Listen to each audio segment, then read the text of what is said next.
కాశీ అనగానే పవిత్ర గంగానది, విశాలాక్షి సమేతంగా కొలువైన విశ్వనాథుడు గుర్తొస్తారు.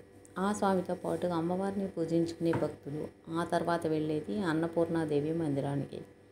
ఆహారము లేదా ధాన్యాన్ని పూర్తిగా పరిపూర్ణంగా అందిస్తుంది కనుకే శక్తి స్వరూపునికి అన్నపూర్ణ అనే పేరు వచ్చింది. ఈ ఆలయంలో జగన్మాత ఒక చేతిలో పాత్రను, మరో చేతిలో గెరిటను పట్టు కూర్చుని తన్ను దర్శించుకునే వారు ఆకలిని తీర్చేందుకు సిద్ధంగా ఉన్నట్లుగా ప్రసన్న వదనంతో కనిపిస్తుంది. లింగ పురాణం ప్రకారం ఒకరోజు శివపార్వతుల మధ్య భౌతిక ప్రపంచం గురించి వాగ్వాదం మొదలైంది.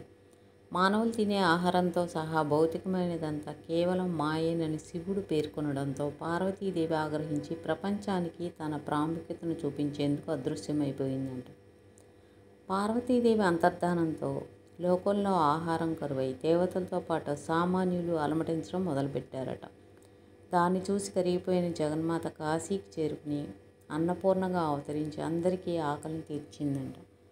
అలా ఆహారం ప్రాధాన్యాన్ని గుర్తించిన పరమేశ్వరుడు తన మాటలు వెనక్కి తీసుకుని భిక్షపాత్రను చేత పట్టుకుని పార్వతీదేవి దగ్గరికి వెళ్ళి ఆహారాన్ని స్వీకరించాడని ప్రతీతి.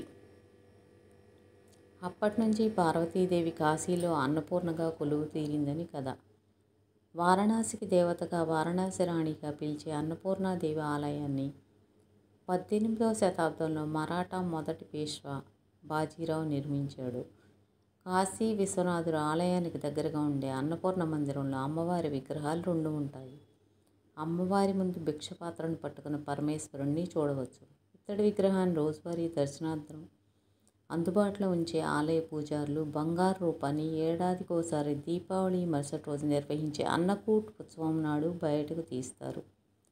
ఆ రోజున రకరకాల పదార్థాలను అమ్మవారికి నివేదిస్తారు. ఈ వేడుకను చూసేందుకు ఎక్కడెక్కడి నుంచో కాశీకి తరలివచ్చే భక్తులకు ఆ ప్రసాదాలన్నింటినీ పంచుతారు ఆలయ నిర్వాహకులు.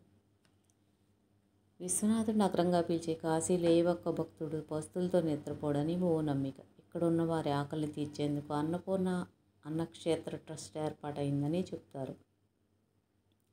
ఈ భోజనశాల ఉదయం దాదాపు 7:30 గంటల నుంచి రాత్రి 10:30 వరకు తెరిచే ఉంటుంది. ఉదయం టిఫిన్తో పాటు మధ్యాహ్న భోజనం, మళ్ళీ సాయంత్రం టిఫిన్ అందిస్తారు. ఇక్కడ వచ్చే వారికి లేదనకుండా కడుపు నిండా భోజనం పెట్టి మరీ పంపిస్తారు ట్రస్ట్ సేవకులు.